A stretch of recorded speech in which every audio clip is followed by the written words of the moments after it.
Ha! Spider-Man, the most popular superhero on the planet, and my favorite superhero of all time. 5 years ago, you starred in the greatest Spider-Man game of all time, and arguably the greatest superhero game of all time. Of course, arguably, because there's some stiff competition from these games right here. But away from that, soon, we're getting the brand new Spider-Man game. And I'm gonna be honest, after watching the trailer, gameplay thing, or whatever you say, playing the previous 2 games, and just reading articles about the game and its content, I genuinely believe that this game might end up being the greatest superhero game of all time. First, I wanna set some boundaries. I don't wanna say the greatest game ever, because there's so many different games in different genres. Bioshock, Fallout, Call of Duty, Minecraft, League of Legends, dude. Okay, maybe not League of Legends because that game's horrible. But just looking at superhero games, I think this game will be the best ever. So, why is this? Well, looking at the previous 2 games, Spider-Man 1 and Spider-Man Miles Morales, the gameplay from those games are just awesome. Everything from the combat, web swinging, the upgrade section,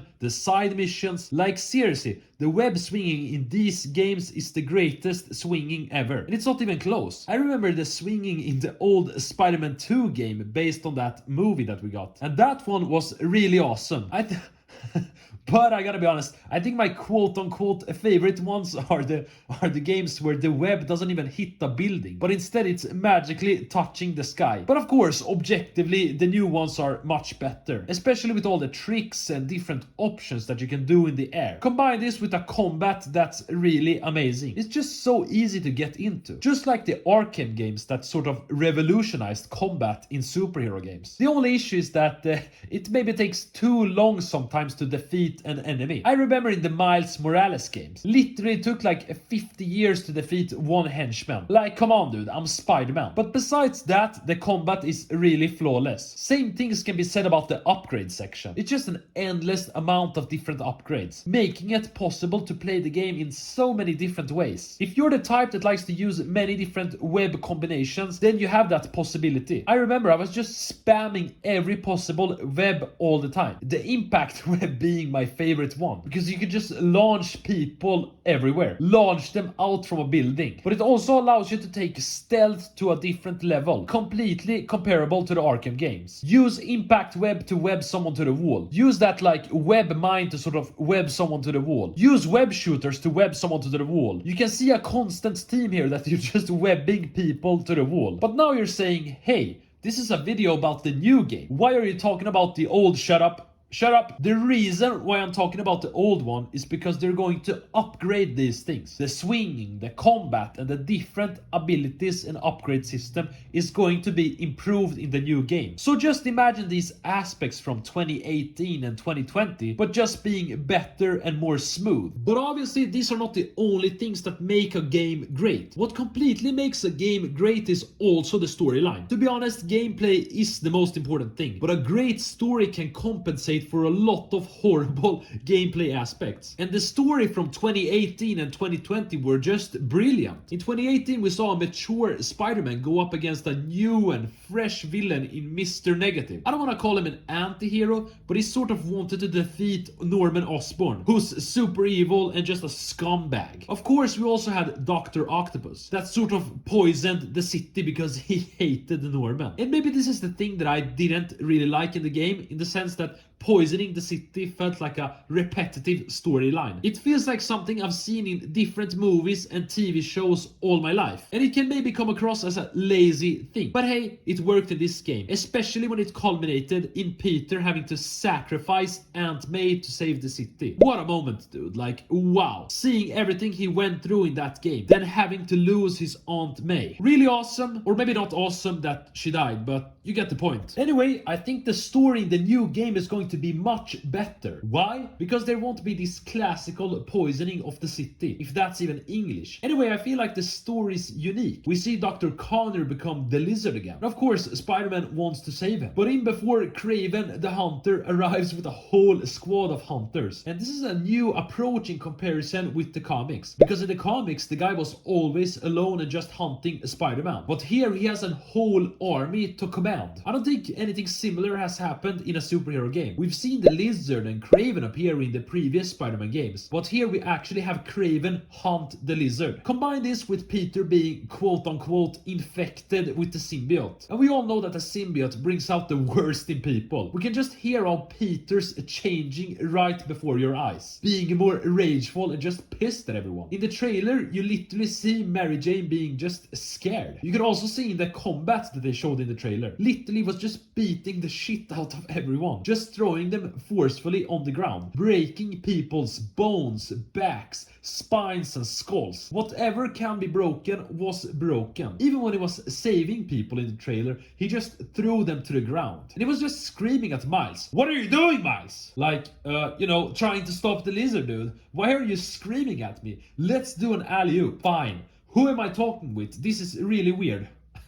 Anyway, at the end of the trailer, he's sort of talking with himself. Then he says, "Hey, I got big teeth too. I'm going to catch the lizard alone, man."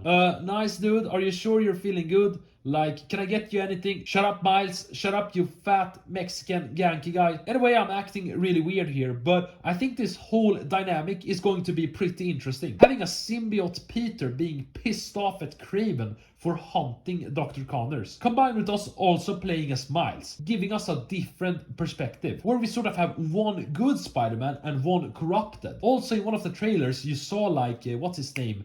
Martin Lee, Mr. Negative. You saw Martin Lee interact with Miles Morales and like, "Hey, you killed my father, dude. I'm gonna kill you right now." So that's also an interesting approach. And still speaking of Miles, hopefully we're going to get side missions that are separated from the other Spider-Man guy, from Peter Parker. Like that only one of them can do specific side missions. Also that both of them use different gadgets, just allowing the players to have two completely different playing styles. Maybe with Miles you're more aggressive because of the Venom powers. And with Peter maybe you're more stealthy because of the several gadgets he has. Also with these story missions, hopefully they introduce different villains. And maybe not your typical villains, but some unknown people. Like what the Spider-Verse movie did, where the main villain is the Spot. Someone we've never heard of. And it worked out beautifully. Maybe here we can get a villain like the Chameleon to make an appearance. Or maybe a Mysterio. But also give us different Miles Morales villains. A villain like Omega Red. A serial killer born in the Soviet Union. Sort of a super soldier like Captain America, but a Russian evil version. Actually, this would make a lot of sense because Kraven's Russian. So Omega Red could be an associate of Kraven that's on a side mission. Also, Chameleon is sort of Kraven's half-brother according to the comics. So you can also have that in the story as well. These types of villains are just lesser known and it would be really cool to see them. Especially if they're flushed out really well. Something that I'm really wishing that we're not going to get is more Mary Jane gameplay. Or just stealthy gameplay in general, where we're playing as someone that doesn't have superpowers. Like seriously dude, I remember those stealth sections being so boring and uninteresting and just a waste of time. I know that someone's going to say, "Hey, you know that Mary Jane's an awesome character and her being stealthy is a different..." Shut up. Please man, just shut up. You bought a Spider-Man game, dude, not a Mary Jane game. Nobody wants to see Mary Jane gameplay. I remember playing as Mary Jane and just praying to God to play as Spider-Man. So hopefully they do get rid of that type of story missions, please. But going away from this boring stuff that might not be in the game, I want to talk more about Venom. Mainly because we don't know who Venom is going to be. I think one of the producers or someone that's working with the game confirmed that it's not Eddie Brock, which is pretty refreshing because it's a completely new path. But the question is who? I think the obvious answer would be Harry Osborn, mainly because he's sick and his dad trying to cure him. And one of the ways to cure him would be with the symbiote. But then in the gameplay trailer we see that he doesn't have the symbiote anymore. So it's a bit weird. So maybe Harry Osborn is another character that sort of won't be Venom because it's too obvious. I read some theories of maybe Venom not being anyone, but instead it's just the symbiote that starts acting like a killing machine. And to be honest, that would just be really boring because it's just some alien goo. Like I think in the spectacular Spider-Man series we saw that actually. But I don't think we're getting this. Mainly because we saw Venom talking in one of the trailers. My guess of who Venom actually is Kraven the Hunter. Why do I think this? Well, because it would be such a curveball. Also, I think the symbiote must take over someone that hates either one of the Spider-Man. And does Harry hate Spider-Man? No. Like, that would be just strange. But with Kraven, he's someone that would just have hatred for Spider-Man. Mainly because in the game, spoiler alert, Kraven's going to be defeated by Peter and Miles. That would just create a lot of hatred, which would just make the whole symbiote thing sort of logical. But you could argue that Kraven's not someone that would allow himself to be infected by the symbiote, or at least not allow it to corrupt him. Across the comics, he's always come across as someone that's relatively reasonable and has a strong mind. Why? Well, he isn't this crazy supervillain that wants to rule the world, or is just completely evil. He's someone that loves the thrill of the hunt, and just wants to hunt down Spider-Man. But at the same time, they've shown to make some changes to the characters. I mean, Mary Jane's not a reporter in the comics and TV shows and the movies, but here she's a reporter. Harry's someone that's never been in contact with the Venom symbiote, but here we see him being quote-unquote healed by it. So you never know. Nevertheless, whoever Venom is, it will just be epic, because it will finally be a good symbiote in a Spider-Man game. We've had the symbiote in that weird Spider-Man 3 movie game. Also, we had Carnage in The Amazing Spider-Man 2, but those were sort of trash. Still, speaking of villains, I do think that we're going to get something with Harry, or at least with one of the Osborns. I don't think that the only major villain in this game is going to be Lizard, Kraven, and Venom. I don't want to say that it would be too little for this game, especially when we had the Sinister Six in the previous game, where Doc Ock and Mr. Negative played a huge role. But I do think that we're going to get something major. And my prediction would be that Green Goblin's may be going to appear, or that we're going to get some hint of Green Goblin. And the main thing is that it would just ruin for future games. I think a character like Green Goblin is too major to have in this game, where you have so many other villains. A villain like him needs his own game to sort of develop in. So I would definitely scratch him out, because I don't think he's gonna make a major appearance in this game. Probably in the Spider-Man 3 game that's gonna come out in a couple of years or many years. Instead, I think we're gonna have a villain that's maybe linked to the Sinister Six. I can't even talk anymore. But I think we're gonna get someone from that group, or at least one other major villain that hasn't been presented yet. Where the two major guys are Venom and Kraven, then you have like minor guy like Mysterio, Electro, and